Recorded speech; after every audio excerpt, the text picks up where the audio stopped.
রাধা অষ্টমীর শুভেচ্ছা সবাইকে। তো আজকে আমার ঘরে রাধা অষ্টমী পালন করেছিলাম, তো ভাবলাম চলো তোমাদের সাথে একটুখানি শেয়ার করে নিই। তো এই জায়গাটা দেখে বুঝতেই পারছো, এখানে আমি জন্মাষ্টমী এবং গণেশ চতুর্থী পুজো করেছিলাম। তো আজকে আমি আমার যে এখানে ঠাকুরের আসন সেখানে রাধা অষ্টমী পুজোটা করব। তো প্রথমে এই জায়গাটাকে ভালো করে আমি পরিষ্কার করে নিয়েছি। আর এই যে রাধাকৃষ্ণটা আমি আগেরবার জন্মাষ্টমীর আগে কিন্তু কিনেছিলাম। গণেশ ঠাকুরটা শুভদীপ আমাকে মেলা থেকে কিনে দিয়েছিল, আর কাকিমণি আমাকে কিন্তু এইটা পুরী থেকে এনে দিয়েছিল। তো এই তিনটেই ঠাকুর আছে আমার কাছে।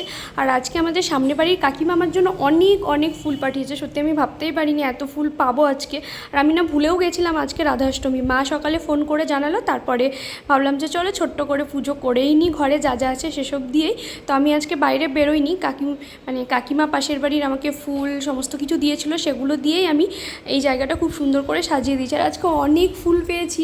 এত ফুল আমি পুজোতে এখানে পাই না। ওই 10 টাকার গাঁদা ফুল কিনে নিয়ে আসি, ওই দিয়ে আমাকে পুজো করতে হয়। তো দেখতেই পাচ্ছ এখানে আমি খুব সুন্দর করে কিন্তু সাজিয়েছি। ফুল দিয়ে ঠাকুরের জায়গায় সাজাতে সত্যি খুবই ভালো লাগে। তো তোমরা দেখো কেমন লাগছে, অবশ্যই আমাকে কিন্তু কমেন্টস করে জানিও। আর স্নান আমি আগেই করে নিয়েছিলাম। তো তারপরে ওই যে বললাম প্রচণ্ড গরম পড়ছে, তাই জন্য শাড়ি পরতে মন চাইলো না, ওই সাদামাটা একটা কুর্তি পরে নিয়েছিলাম।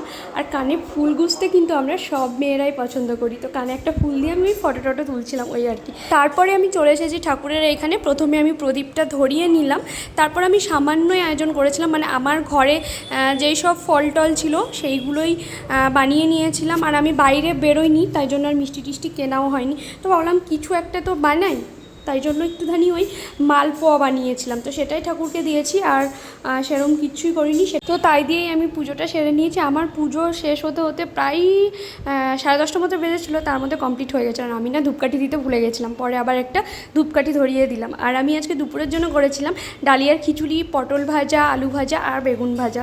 তো আজকে একেবারে নিরামিষই খাবো, দুপুরের মেনু এটাই ছিল আমাদের। তো আজকের এই ছোট্ট ভিডিওটা কেমন লাগলো অবশ্যই কমেন্টস করে জানিয়ে। চলো সবাই খুব ভালো থেকো, রাধে রাধে।